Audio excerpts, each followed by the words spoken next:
जय हिंद साथियों, बुद्धा गुरुकुल क्लासेज में आप सभी का स्वागत है। आज हम एक छोटा सा टॉपिक लाए हैं जो कि एग्ज़ाम के पॉइंट ऑफ व्यू से बहुत ही महत्वपूर्ण है, जिसका नाम है मंडल आयोग।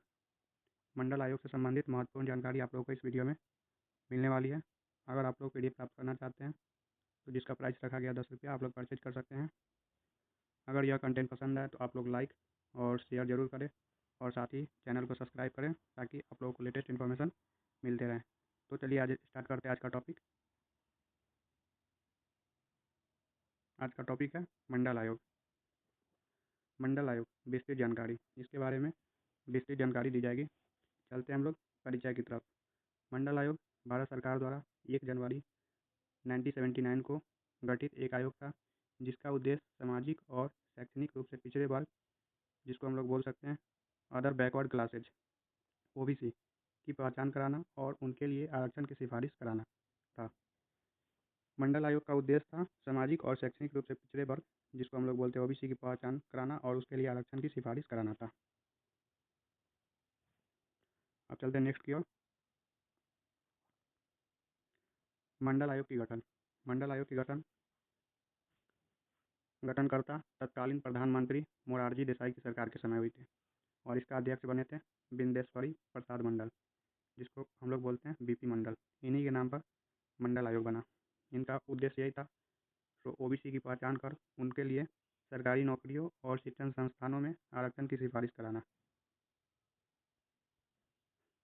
नेक्स्ट चलते हैं मंडल आयोग की प्रमुख सिफारिशें। क्या क्या सिफारिशें थी तो देखते हैं। एक नंबर में 27% आरक्षण सरकारी नौकरियों और शैक्षणिक संस्थानों में OBC वर्ग के लिए 27% आरक्षण की सिफारिश की गई थी। कुल आरक्षण सीमाएं SC, जिसको हम लोग बोलते हैं अनुसूचित जाति, और ST अनुसूचित जनजाति के लिए पहले से 22.5% आरक्षण को मिलाकर कुल आरक्षण 49.5 हो गया। तीसरे नंबर पॉइंट पे चलते हैं। तो तीसरे में बोला गया OBC की पहचान। OBC की पहचान सामाजिक और शैक्षणिक रूप से पिछड़े वर्गों की पहचान के लिए 11 संकेतों का उपयोग किया गया। आर्थिक मानदंड क्या था इसका? गरीबी रेखा से नीचे जीवन यापन करने वाले OBC को प्राथमिकता देने की सिफारिश की गई थी। इस आयोग के तहत गरीबी रेखा से नीचे जीवन यापन करने वाले OBC को प्राथमिकता देने की सिफारिश की गई थी।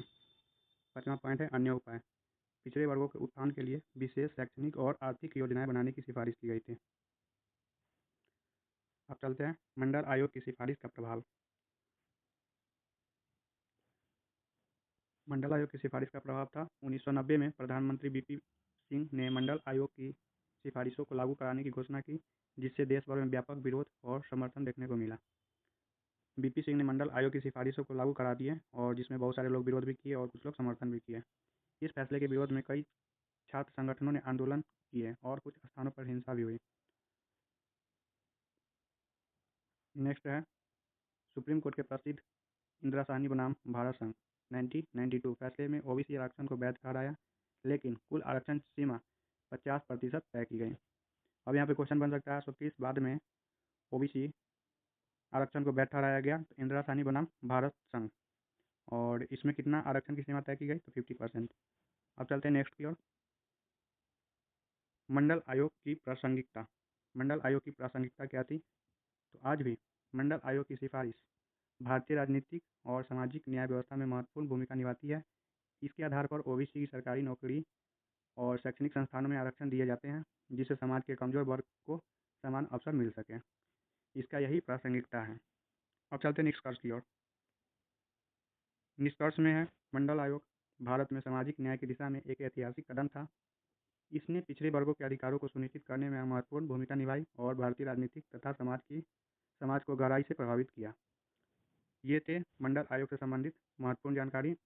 अगर आप लोगों को वीडियो पसंद आए तो आप लोग लाइक और शेयर ज़रूर करें और जुड़े रहें बुद्धा गुरुकुल क्लासेज के साथ, और चैनल को सब्सक्राइब अवश्य करें ताकि आप लोगों को लेटेस्ट इन्फॉर्मेशन मिलते रहे। धन्यवाद।